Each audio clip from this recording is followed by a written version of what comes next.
Let's go to another challenge. Oh, very big. Okay, compare the triplets. Listen, Bob, each created one problem. Okay, reviewer rates the two challenges, averaging point 1 to 100. Okay, fine. Okay, that means this is Bob's score and this one is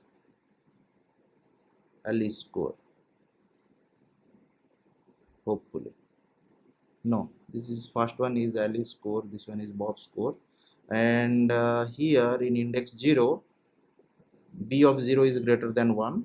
That's why he is the winner. And after that, both of these two are same. That's why no one is the winner. And in this case, A is the winner. Okay. So, okay.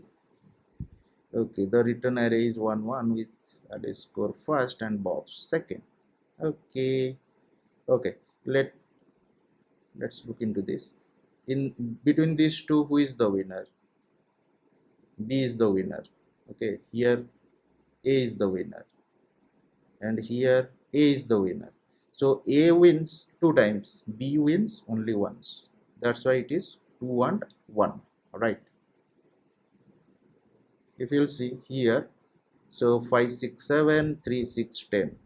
5 is greater than 3, 6 is equals to 6, 7 is less than. That means A only once this guy is the winner, and here this guy is the winner only once. Okay, that's why here it is 1 1. Fine. So how to write the program? Compare to the two vectors are there, vector A and vector B. So we have to compare all the elements, and okay, let me to draw the diagram. Fine. So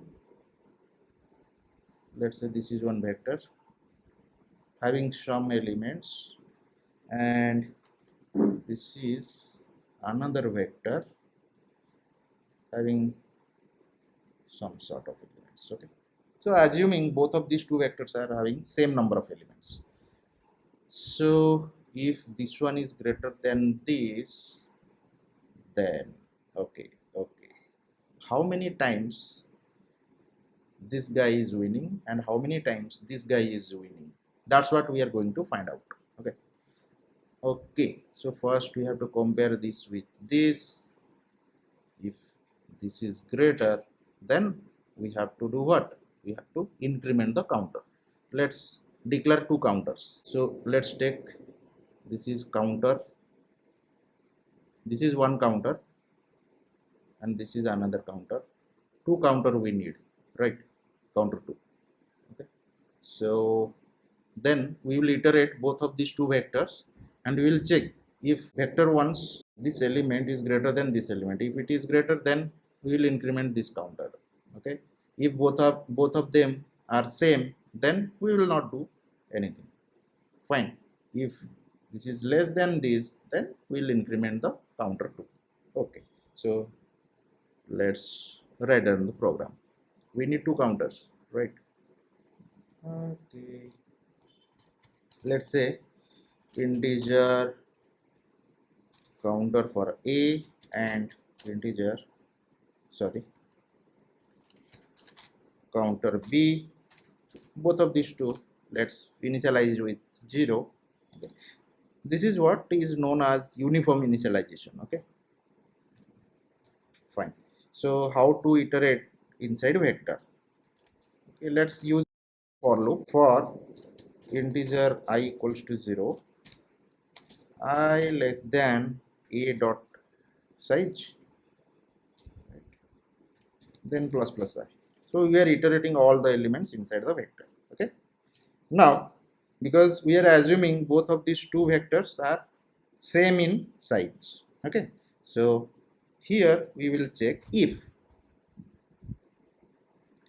a of I, okay, in first iteration it will become a of 0 is equals to b of 0 or not. If this is equals to b of, if both of these two are same, then do not do anything, just continue the loop. Fine. Okay, and one more situation can be a of I greater than b of I. At that time we have to increment what? We have to increment counter A, right? Have we declared? Yes. Increment counter A, and always try to use pre-incrementation as it works faster than post-incrementation. Okay, if you have overloaded operator plus plus, then you might be knowing. Okay, if it is less than, then let's less than. Fine, counter B plus plus. And finally, what we are going to do? We have to push this counter A and counter B inside this vector. Okay, so we can directly do it. Return std vector of integers and initialize it with counter A and counter B. Fine, this is fine. So otherwise you can take another variable of vector, push these two elements using push back or emplace back. It is up to you. Okay, anything? Oh, why a of I equals to b of I is failing? Why? What is the problem here? Expected expression. Why so? There is one extra bracket. Fine. Now it should work. Okay, one extra parenthesis is there. Okay, let's check. Yeah, both of these two passing. Let's submit the code. It will run more test cases. Yeah, all of the test cases are passing.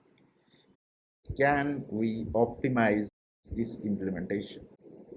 Instead of taking these two variables, okay, so if you are saying vector of integer and we are saying result, okay, so and while using vector, always it is a good practice to resolve. Okay, how many elements will be there? Only two, right? Okay, so that is counter A and counter B. Now we don't need counter A and counter B. Okay, so resolve 2, and after that while we are incrementing the counter we can say result of 0, right? And this should be the result of 1, and finally return the result.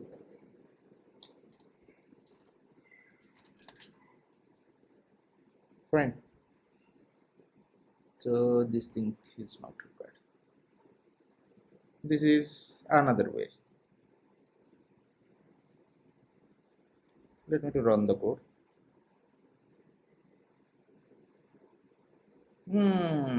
Test case is failing. What is wrong here? 5 6 7 3. Okay, so expected output is 1 1, but our output is empty. Why so? Let's check. Result 2. Okay, let's do 0 0. Fine.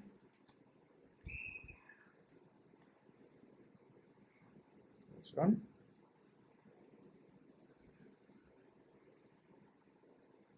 Fine. It was not initialized. Perfect. Okay, there are multiple ways you can try it out. If you are getting any issue, you can comment. That's it for today. Tomorrow again we will do some more exercise.